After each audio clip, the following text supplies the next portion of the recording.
l'origine du nom Israël.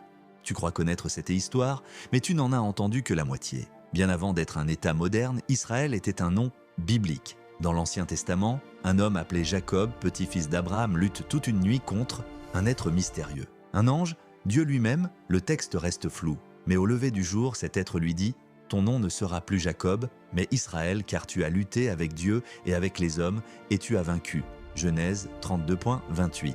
Israël, en hébreu Israël, signifie donc « celui qui lutte avec Dieu » ou « Dieu combat » selon les traductions. Jacob, devenu Israël, aura 12 fils. Et c'est de ces 12 fils que naîtront les 12 tribus d'Israël.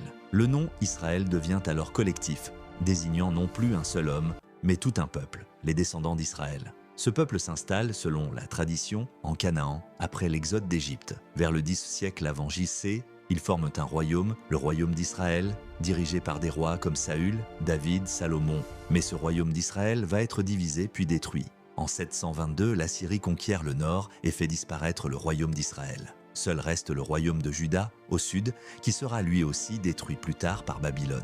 Pendant des siècles, le nom Israël reste vivant dans les textes religieux, mais plus aucun pays sur la carte ne porte ce nom. Les Juifs sont dispersés, c'est la diaspora. Et puis, au XIXe siècle, un vent nouveau souffle. Le sionisme, un mouvement politique et identitaire qui veut créer un foyer national pour les Juifs.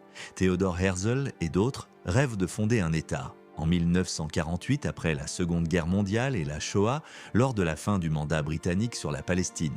L'État d'Israël est proclamé à Tel Aviv le 14 mai 1948. Pourquoi ce nom? Parce qu'il porte l'héritage biblique, le souvenir d'un peuple dispersé et la volonté d'un retour à la terre des origines. Mais ce nom, Israël, n'est pas neutre. Il est chargé d'histoire et de tensions. Pour les uns, c'est la renaissance d'un peuple sur sa terre.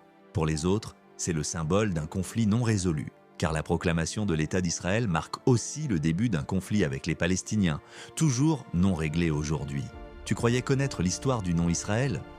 Mais derrière ce mot se cache un combat, une mémoire et un choix politique vieux de plusieurs millénaires. Abonne-toi pour d'autres histoires que tu ne verras pas dans les manuels.